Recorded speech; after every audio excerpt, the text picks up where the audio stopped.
Alligator Alcatraz. There is only one road leading in, and the only way out is a one-way flight. This is an efficient and low-cost way to help carry out the largest mass deportation campaign in American history. Now, a lot of that, as you might expect, was lies. It's not low cost operating. That was going to cost something like $500 million a year. It was an incredibly expensive way to carry out your mass deportation plan.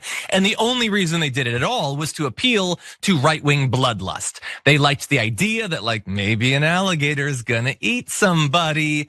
Remember that? It was a lot of fun. And then Charlie Kirk was tragically killed and we were told that we're bloodthirsty. You guys were spreading memes of alligators chasing immigrants. Do you remember that? That was 2 weeks ago. Anyway, so that was all a lie. But some of it was sort of true. She talked about one-way plane trips. And it turns out some of those might have been one-way plane trips, but not out.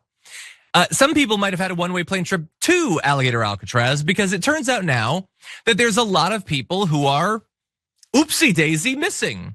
And we have no idea where they are. They evidently went to this concentration camp.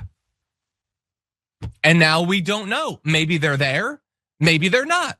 Maybe they were deported. There doesn't seem to be paperwork for literally anything.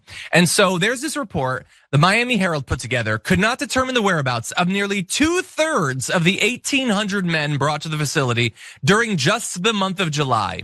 Around 800 detainees showed no record in ICE's database, and more than 450 detainees listed no location and were only instructed to call ICE for details.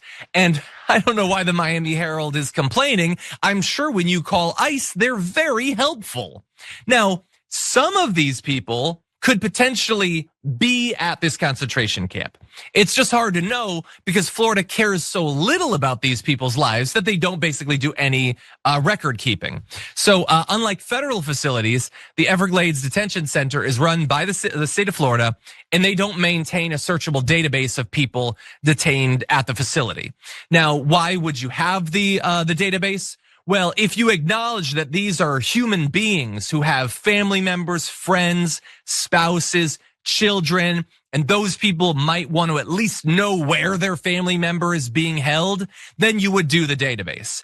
If you consider them less than fully human and you don't care if their family's just wondering where they've been disappeared to, then whatever, you don't need that thing. Florida's very clear where they stand on this. But to be clear, that alone would not have accounted for all of the detainees without records in the federal database